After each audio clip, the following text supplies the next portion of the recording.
Hey everyone, this is David Brown with the migration update from May 11th, 2023 from the Braddock Bay Hawk Watch.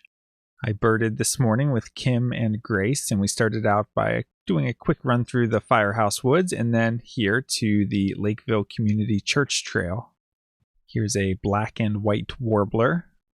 We had a nice look at this male black Burnian warbler and his bright orange throat. We had some nice looks at our first of year bay-breasted warblers. Here's a male Baltimore oriole perched up in a tree. Here's a male purple finch, so you see it's got that raspberry color to it.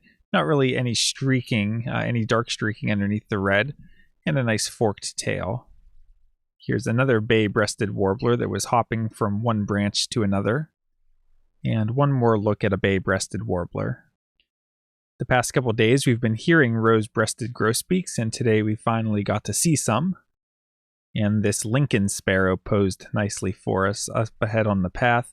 You can see that tan coloration that runs from the side here over the upper breast and the really thin streaking that helps distinguish it from the similar song sparrow.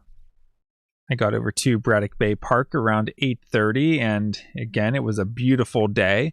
The winds were light to moderate out of the southwest to begin with, and throughout the day they shifted around more westerly and eventually northwesterly. And then it actually became quite warm at certain points, and that caused there to be a lake breeze that kicked in a few times in the afternoon where the winds alternated back and forth. And finally, a lake breeze kicked in pretty strong in the last hour that kind of shut down the flight. Throughout the day, there were periods of clouds and sun, so we went from pretty cloudy skies at some points to blue skies of death at other points. And the hawks were flying pretty high today, so here I was laying on the ground trying to spot some hawks high overhead. I heard the buzzy call of this indigo bunting as it flew by, and it landed in the tree and posed for us. Here's a turkey vulture that's pretty messy looking. Here we have a juvenile Cooper's hawk. You can see that flying cross shape, straight wings, long tail with a rounded tip, and teardrop streaking on the underside. Here you can see the distinctive M shape of an osprey. This is a northern harrier, and it's a juvenile because it's got almost no markings at all underneath and very plain in the patagial area. And the day took a few hours to really get going, and then between noon and 1 o'clock we had a really big flight of turkey vultures with some pretty big groups coming through. So here you see a group of vultures, and there's also one juvenile red-tailed hawk up here near the top right. And here's another look at a group of vultures. So just really spectacular flight because there was a relatively large group of vultures, and they were pretty much right overhead. So one of the more impressive looks I feel like we've had this season. When we had the really big groups of vultures at the end of March into early April, a lot of times they come on the days of strong southwest winds and they're way off to the side, so they're not as satisfying. But these came right overhead, and it was really pretty spectacular. This isn't a great photo, but it's two black-bellied plovers that flew by, and you can see the dark in the wing pit area here that helps distinguish it from some of the other plover species, like American golden plover. Here's a fresh juvenile bald eagle from the southern population. We're starting to see more and more of these. You can see just really dark in the head and body, and then white in the wing pit area. Here's a red-tailed hawk that was gliding very high overhead, so we can't really make out many of the field marks, but we can just get a sense that it's a big, bulky buteo, and we can see just a tiny bit of that belly band. Here's an adult bald eagle going over that's pretty ratty looking. Looks like he's molting feathers in the wings as well as in the tail. Here's the local adult Cooper's hawk, probably looking for a turkey vulture to chase. And here's another look at a juvenile northern harrier. And here's another juvenile bald eagle that's pretty fresh. Here's another osprey, and when they soar, they don't really have that distinctive M shape.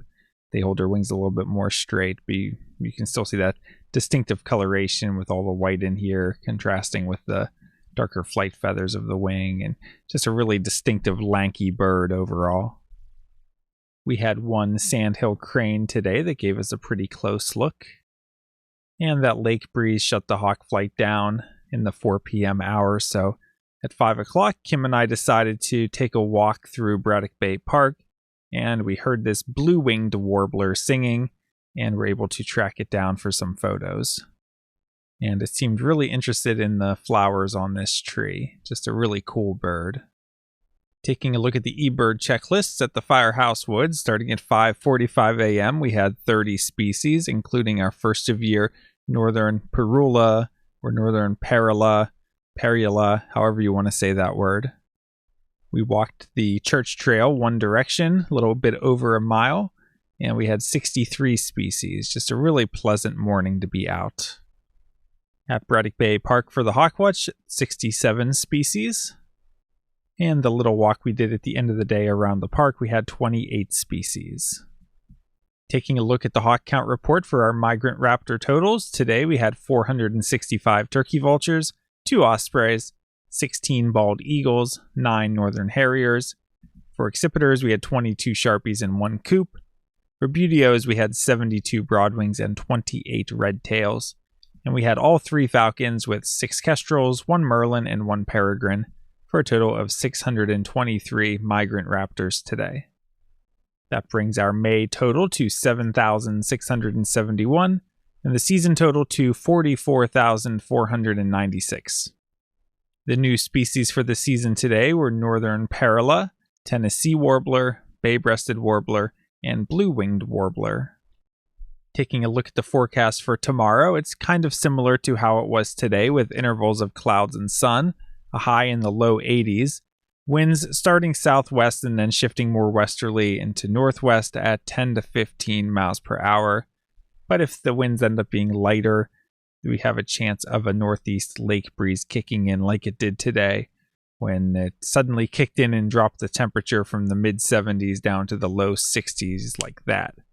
And we went from being steaming hot to having to run for our jackets. So should be another moderate migration tomorrow. Today it was kind of off and on. Like I said, it took a while to pick up, and then it was good for a while, and then it kind of died off, and then it picked up again, and then it shut down. So hopefully we'll get a decent day tomorrow. For Saturday, considerable clouds early, with some decrease in clouds later, high in the low 70s, light north-northeast winds. May have to go to Frisbee Hill, would only expect light, maybe moderate migration. And for Sunday, looking mostly cloudy early and then partly cloudy, the high around 60, and light northerly winds. Again, we may have to go to Frisbee Hill, expect light to moderate migration. Alright, well, the songbird migration looks like it will be good again tonight, so I'm looking forward to getting out early tomorrow morning and seeing what can be found. It seems like there's new warbler species showing up every day, and there's a couple good ones that were found today, including some cerulean warblers and a couple of reports of golden-winged warbler, although one of them ended up being a hybrid. But a lot of good birds showing up this time of year. You never know what is going to be found, so looking forward to getting out there tomorrow and having another good day of warblers and then spending the day at the Hawk Watch. I hope to see you soon out at the Braddock Bay Hawk Watch or out in the field looking for warblers. From Lyco Birds, this is David Brown. Thanks for watching.